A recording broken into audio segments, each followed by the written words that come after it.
Berikut ini adalah kompetensi dasar yang ingin dicapai. Adapun indikator keberhasilan pembelajarannya adalah Assalamualaikum warahmatullahi wabarakatuh. Salam sejahtera bagi kita semua. Apa kabar saudara peserta pelatihan? Semoga saya doakan selalu dalam keadaan sehat dan bersemangat untuk terus belajar. Perkenalkan, saya Erwin Hadi Rafai sebagai narasumber pada mata pelatihan ini.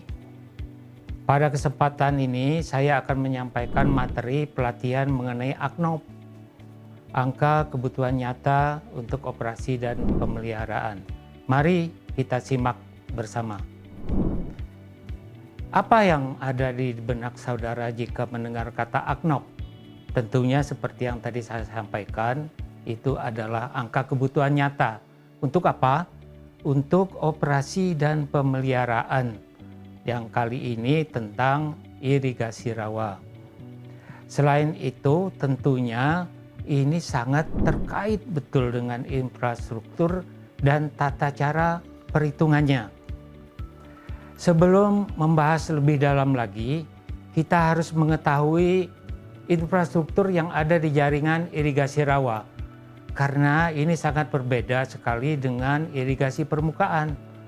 Ada infrastruktur yang kita katakan terkait langsung dengan sistem tata air, yaitu bangunan pengatur atau sering kita sebut dengan pintu, baik di tersier maupun di sekunder.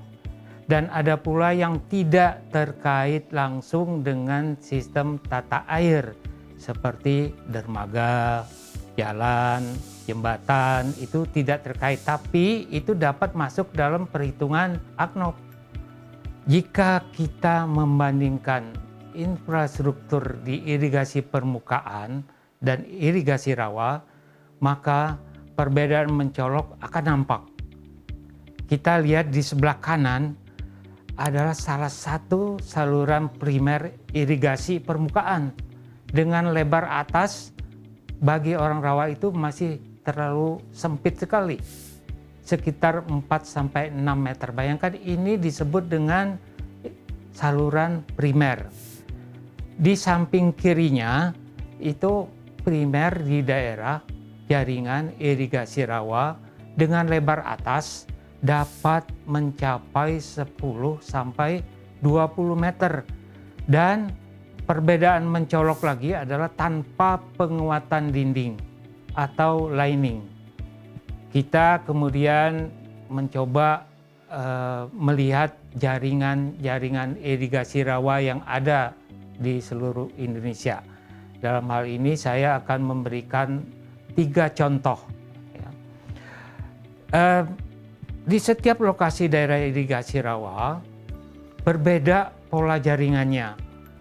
Perbedaan utama adalah jarak antara tersier, kemudian jarak di antara sekunder, dan jarak di antara primer itu sendiri. Ini yang menyebabkan kebutuhan akan operasi dan pemeliharaannya berbeda antara satu daerah irigasi rawa dengan daerah irigasi lainnya. Saudara dapat melihat perbedaan ketiganya pada gambar sebelah kiri.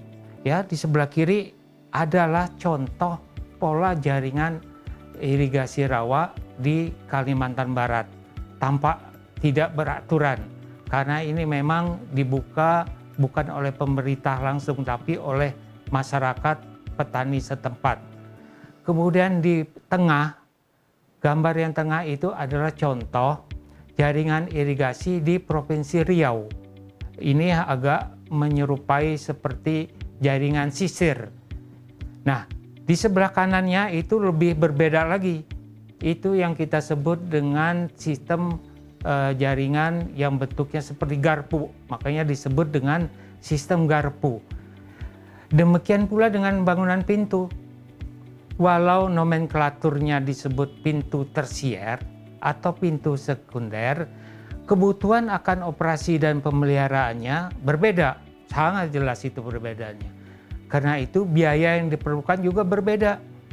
Mungkin saja di Sumatera dibandingkan dengan Kalimantan itu beda, karena kerapatan pintunya itu sendiri kalau dibandingkan di Sumatera itu justru lebih dekat sekali.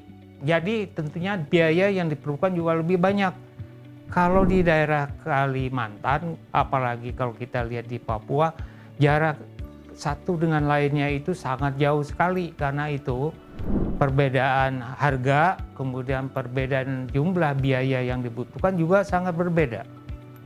Sekarang saya coba akan menyinggung sedikit tentang makna rehabilitasi, peningkatan, dan pemeliharaan. Sampai saat ini banyak sekali yang tidak dapat membedakan apa itu rehabilitasi, apa itu peningkatan, pemeliharaan. Ada pekerjaan atau kegiatan yang harusnya direhabilitasi, tapi dilakukan pemeliharaan. Memang biayanya murah, tapi tidak optimal hasilnya. Atau sebaliknya, ada pekerjaan yang cukup dilakukan dengan pemeliharaan, tapi justru dilakukan rehabilitasi. Apa akibatnya? Biaya membengkak luar biasa. Sebetulnya secara mudah dan sederhana untuk membedakan ketiganya itu adalah keberfungsian infrastruktur tersebut. Rehab adalah kegiatan mengembalikan fungsi, disebabkan infrastruktur tersebut sudah tidak berfungsi lagi. Peningkatan itu adalah kegiatan untuk mendapatkan fungsi lebih dari sebelumnya. Sedangkan pemeliharaan itu adalah kegiatan memelihara infrastruktur agar tetap dapat berfungsi, baik dengan rutin maupun berkala.